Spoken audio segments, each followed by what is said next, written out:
1 2 3 focus start. आज हम बात करने वाले हैं वेक्टर कैपेसिटी के बारे में।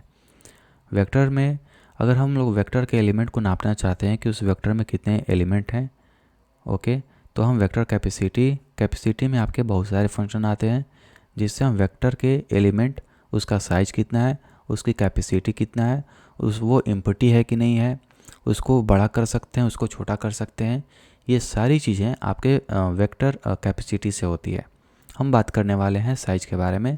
साइज ये एक आपका प्री डिफाइंड फंक्शन होता है, अगर जिसको हम वेक्टर में अगर यूज़ करेंगे तो हम इसके द्वारा हमारे वेक्टर में कितने नंबर ऑफ़ एलिमेंट्स हैं, यानी कि उसका साइज क्या है, या फिर उसमें कितने एलिमेंट मौजूद हैं, with the help of size we can also find it, right. So for that let's go to this link, and this link आपको डिस्क्रिप्शन में भी मैंने देकर रखा है, आप उसको वहाँ से देख सकते हैं, राइट। तो चलते हैं हम लोग इस पर्टिकुलर लिंक पे और देखते हैं कि क्या होता है। तो आप लोग यहाँ पे देख सकते हैं कि मैंने यहाँ पे एक वेक्टर का वेरिएबल डिक्लेयर किया हुआ है और उसके साथ में मैंने आपके एलिमेंट उसमें इंसर्ट करके रखा है। ये लाइन आपका कंप्लीट हो गया। अब यहाँ पे मैंने आपका ऑटो के दिया हुआ है, क्योंकि मुझे इनिशियली नहीं मालूम है कि जो साइज फंक्शन है वो एक्चुअल में क्या रिटर्न करता है। तो ये जो कुछ भी रिटर्न करे, लेकिन ये आपके इंटीजर टाइप का वैल्यू रिटर्न करता है, इसलिए मैंने ऑटो लिख दिया, कोई दिक्कत नहीं। ये मेरा रहा AC यानी कि वेक्टर का नाम। और इस वेक्टर डॉट है, तो मैंने आपको पहले भी बताया हुआ था कि जो फंक्शन होते हैं ज़्यादातर HTML में डॉट ऑपरेटर से एक्सेस होते हैं। तो हमने यहाँ पे साइज लगा दिया, यानी कि वेक्टर का साइज। यहाँ पे डॉट मतलब कि हम इनटू भी पढ़ते हैं, राइट। जैसे कि मैथमेटिक्स में हम पढ़ते हैं डॉट मतलब कि मल्टीप्लिकेशन मतलब कि डॉट, हिंदी में बोले तो का, राइट। तो AC का साइज यानी कि वेक्टर का, ये जो हमने वेक्टर बनाया इसका साइज क्या है, इसके अंदर कितने नंबर ऑफ़ एलिमेंट आपके मौजूद हैं। तो ये कोड डिस्क्रिप्शन में है, जाकर आप वहाँ से रन करा करके समझ सकते हैं। इसको मैंने यहाँ से रन कराया।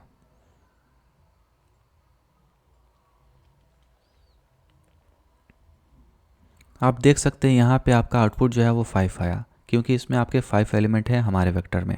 काउंट करके देख लेते हैं, 1 2 3 4 5 एलिमेंट था, तो 5 आपका जो है वो आउटपुट आ गया, राइट।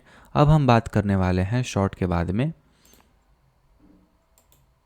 अब हम बात करने वाले हैं मैक्स साइज के बारे में, राइट। तो मैक्स साइज आपकी एक कैपेसिटी है, तो कैपेसिटी में ये किस तरीके का इन्फॉर्मेशन देता है, राइट। तो return the maximum number of element that vector can hold. एक वेक्टर में हम कितने नंबर ऑफ एलिमेंट्स, यहाँ पे एलिमेंट्स की बात हो रही है, राइट, कितने नंबर ऑफ एलिमेंट्स हम उसमें वेक्टर में रख सकते हैं, राइट। तो जैसे कि हम जानते हैं कि आपका 3 7 6 6 और 8 जो होता है, ठीक है, कभी कभी हम इंटीजर का जो साइज होता है ना, कि इससे ज़्यादा ये वैल्यू अपना होल्ड नहीं कर पाता, ठीक उसी तरीके से जो वेक्टर होता है आपका, वेक्टर भी बहुत सारे एलिमेंट का, लेकिन इसका रेंज बहुत ही ज़्यादा होता है, बहुत बड़ा होता है। तो हम यहाँ पे जाते हैं, तो यहाँ पे हमने गिग्स फॉर गिग्स पे ये जो लिंक है, ये लिंक फिर अगेन आपको डिस्क्रिप्शन में मिल जाएगा। आप वहाँ पे जा कर के इस लिंक को जो है वो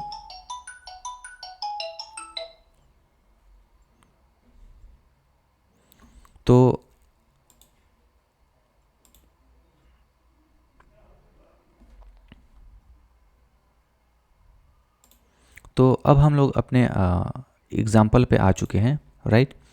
अब आप लोग यहाँ पे देख सकते हैं कि मैंने जो है यहाँ पे अपना एक वेक्टर डिक्लेयर किया हुआ है, और उस वेक्टर में हम लोगों ने अपना जो कुछ जो एक एलिमेंट है वो हमने इंसर्ट करा कर रखा हुआ है। उसके बाद में आप यहाँ पे देख सकते हैं कि मैंने साइज जो है वो आपका ऑटो के लिया हुआ है, और इसमें हमने मैक्स साइज का जो फंक्शन है उसको हमने लगाया हुआ है। इस फंक्शन से हमें क्या जानकारी मिलती है, इस फंक्शन से कि हमारा जो वेक्टर है जो हमने क्रिएट किया है उसमें कितने नंबर ऑफ़ एलिमेंट्स हम होल्ड करा सकते हैं, ठीक है। ये इन्फॉर्मेशन देता है आपका मैक्स साइज। मैक्स साइज को लिखते हैं मैक्स अंडर स्कोर साइज, और इसको हम इस तरीके से फंक्शन के तौर पे क्लोज कर देते हैं। जब इस फंक्शन को अगर हम लोग रन कराते हैं तो हमें आपको एक बहुत बड़ा इंटीजर देखने को मिलता है। दैट मीन्स इतने नंबर ऑफ़ एलिमेंट्स हम जो है वो इसमें स्टोर करा सकते हैं, या फिर इतने बड़ा जो वैल्यू होता है वो हम इसमें इंसर्ट करा सकते हैं अपने वेक्टर में। इतने बड़े बड़े वैल्यू पर भी ये काम कर जाता है। तो आप लोग देख सकते हैं कि कितना बड़ा वैल्यू है, ठीक है। तो इसका भी कोड आपको डिस्क्रिप्शन में है, जा करके अगर आप लोग क्लिक करके देखना चाहते हैं कि एक्चुअल में क्या हो रहा है तो आप वहाँ से देख सकते हैं। अब हम बात करने वाले हैं कैपेसिटी के बारे में। तो कैपेसिटी आपका क्या होता है? तो कैपेसिटी के बारे में बात करें तो साइज और कैपेसिटी में कोई ज़्यादा फ़र्क नहीं पड़ता, लेकिन जब भी एक वेक्टर डिक्लेयर होता है तो हमेशा वो अपने साइज से, जितना मतलब कि उसमें एलिमेंट है, उस एलिमेंट से कई गुना ज़्यादा पहले से ही वो ऑलरेडी मेमोरी में स्पेस लेकर रखता है, ताकि वो उस स्पेस का यूज कर सके रिसाइज करने में। ठीक है, जब भी वेक्टर आपका बड़ा होता है, छोटा होता है, तो वो उस स्पेस को यूज करता है। तो कैपेसिटी क्या करता है? Return the size of the storage space. यहाँ पे स्टोरेज स्पेस की बात हो रही है, क्योंकि मैंने आपको बताया वेक्टर जब भी डिक्लेयर करते हैं वो अपने से जितने एलिमेंट होते हैं उतना तो वो स्पेस लेता है, उससे ज़्यादा 4 से 5 बाइट ज़्यादा लेकर के रखता है अपने पास, ताकि जब रिसाइज ऑपरेशन हो या फिर उसको एक्सपैंड करना हो तो वो उस स्पेस का यूज करता है। राइट। तो अगर हम लोग बात करें यहाँ पर, तो हम लोग फिर इस लिंक पर जा कर के देखेंगे। राइट।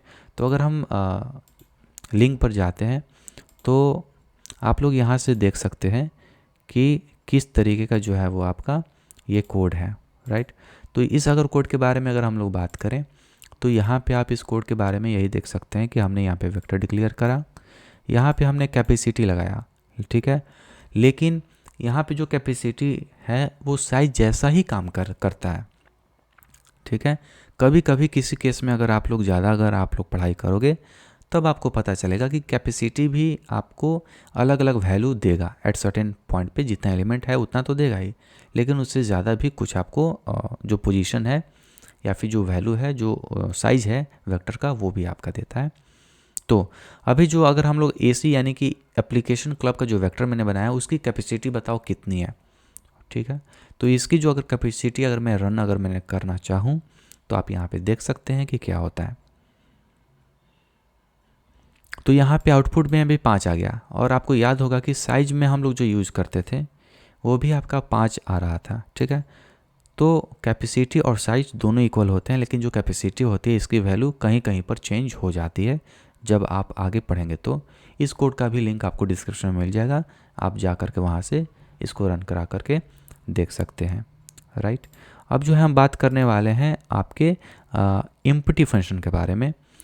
तो कैपेसिटी के बाद में हम एम्प्टी को पहले देख लेते हैं, उसके बाद में हम रिसाइज पे आएंगे। राइट। तो अगर हम एम्प्टी के बारे में अगर बात करें तो एम्प्टी क्या होता है? ये आपका वैल्यू चेक करता है इफ़ कंडीशन में, और ये आपका either 0, either 1, either false, either true आपका रिटर्न करता है। राइट। एम्प्टी फंक्शन जब हम किसी भी अपने कोड में लगाते हैं तो ये चेक करता है कि जो हमारा वेक्टर है क्या वो एम्प्टी है, क्या वो उसमें एलिमेंट है। अगर वो एलिमेंट है, राइट, तो आपको 0 या फिर 1 दे सकता है। ठीक है, तो इस केस में दे सकता है, जिसके बारे में आपको कोड से अगर आप लोग देखेंगे तो आपको समझ में आ जाएगा। तो हम लोग इस कोड पे चलते हैं, इसको हमने यहाँ से हम कॉपी कर लेते हैं। ये कोड आप लोग को डिस्क्रिप्शन में दिया हुआ है, आप लोग वहाँ से इसके बारे में जा कर के एम्प्टी के बारे में इस कोड को आप लोग रन करा करके देख सकते हैं। राइट। तो अब हम लोग अपने ब्राउज़र पे आ चुके हैं और मुझे यहाँ पे पेस्ट कर लेने दीजिए। तो यहाँ पे आप लोग देख सकते हैं कि यहाँ पे मैंने एक अपना वेक्टर डिक्लेयर किया हुआ है, और इस वेक्टर में मैंने कोई भी एलिमेंट अपना नहीं रखा हुआ है, और यहाँ पे मैंने चेक किया हुआ है with the help of empty function कि क्या हमारा जो वेक्टर है क्या वो एम्प्टी है।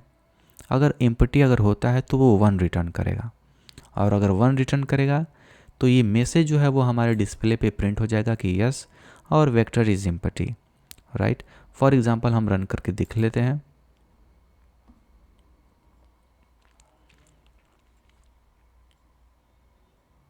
तो यहाँ पे देख सकते हैं कि आउटपुट में आपका लिखा हुआ है और वेक्टर इज एम्प्टी। राइट। तो अगर मैं इसमें आपके कुछ एलिमेंट अगर मैं इसमें लिख देता हूँ, लेट सपोज 1, 2 एंड 3 मैंने इसमें अपना वेक्टर में हमने एलिमेंट को रख दिया। अब देखते हैं कि कौन सा ब्लॉक जो है वो एग्जीक्यूट होता है। तो हमने यहाँ पे रन करा,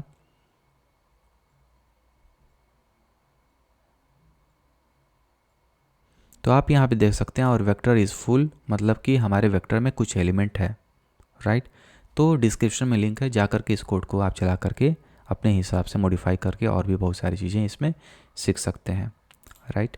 अब जो हम बात करने वाले हैं, अब हम बात करेंगे रिसाइज के बारे में, राइट। तो रिसाइज फंक्शन क्या करता है, क्योंकि मैंने आपको पहले बताया कि जब वेक्टर डिक्लेयर होता है तब वो अपने जितने एलिमेंट होते हैं उतने तो साइज लेता ही लेता है, लेकिन उसके अलावा भी कुछ एक्स्ट्रा स्पेस लेकर के रखता है ताकि वो अपने साइज को रिसाइज कर सके। तो उसमें आपका एक रिसाइज फंक्शन आता है, ठीक है। Resize the container so that it contains an element, ठीक है। इसके एग्जांपल से आपको जो है वो ज़्यादा आपको समझ में आ जाएगा, ठीक है। तो चलते हैं हम लोग कोड पे और इसके बारे में भी देख लेते हैं कि आखिर ये किस तरीके से जो है वो काम करता है। तो आप लोग यहाँ पे देख सकते हैं लोग कि यहाँ पे जो है वो हमने ये चीज़ लिखा हुआ है। So let me first of all इसको हम लोग थोड़ा बंद कर लेते हैं, शायद ये बंद नहीं है या फिर यहाँ पे कुछ रेड ओके। सो हमने इसको थोड़ा सा ये कर देते हैं कुछ राइट, रिसाइज एन, राइट। सो आप यहाँ पे देख सकते हैं हमने एसी यानी एप्लीकेशन क्लब नाम का एक वेक्टर बनाया, इसमें हमने कुछ एलिमेंट डाला और यहाँ पे हमने एक फंक्शन लिखा हुआ है रिसाइज टू, राइट। जब रिसाइज टू जब हम करेंगे तो हमारे इस वेक्टर में किस टाइप के आपके चेंजेस होंगे, ठीक है, किस टाइप का चेंजेस आपका होता है वो आप लोग देखिएगा ध्यान से, राइट। 2 लिखा तो देखिएगा आपका किस लेवल पे होगा। जैसे मैंने इसको यहाँ पे रन करा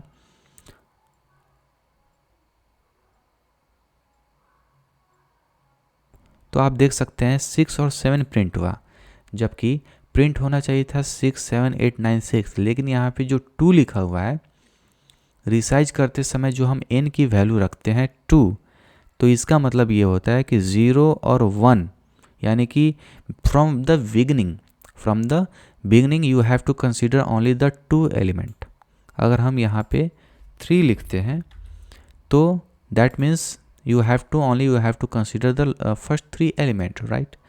So if I'm going to run it, then you can also see this, right? Yes, 6 7 8, that means resize gives us that such kind of functionality in which whatever we will consider in n, that will print from the beginning, either if I'm giving the 3, so you can also see that 6 7 8। तो आपको ये चल गया होगा कि अगर हम resize function किस तरीके से काम करता है। डिस्क्रिप्शन में लिंक है, जाइए इसको रन करके अपने हिसाब से समझना है तो आप इसको समझ सकते हैं, राइट। अब जो है हम बात करने वाले हैं अब हम बात करने वाले हैं श्रिंक टू फिट के बारे में। तो श्रिंक टू फिट का बेसिकली उतना ज़्यादा यूज़ होता नहीं है, यही empty, resize, capacity, max size और साइज वेक्टर कैपेसिटी में जो वेक्टर के जो एसोसिएटेड फंक्शन होते हैं इसमें हम इन्हीं का सबसे जो ज़्यादा है वो यूज़ करते हैं, राइट। श्रिंक टू साइज के बारे में भी मैं आपको थोड़ा सा बता दे रहा हूँ। Reduce the capacity of the container to fit its size and destroy all element beyond the capacity. तो इसको आप अगर गीक्स से भी आप आराम से पढ़ सकते हैं, इसमें कोई श्रिंक टू फिट वाले में कोई कॉम्प्लिकेटेड चीज़ नहीं है, राइट।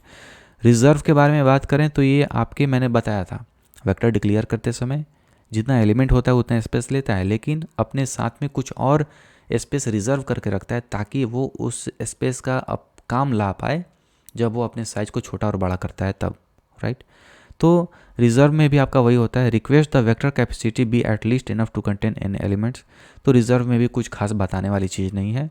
अगर आपको ज़्यादा जाननी है तो आप अपने से गिग्स फॉर गिग्स से आप पढ़ाई कर सकते हैं। वेक्टर कैपेसिटी ख़त्म हो गया। Thank you so much.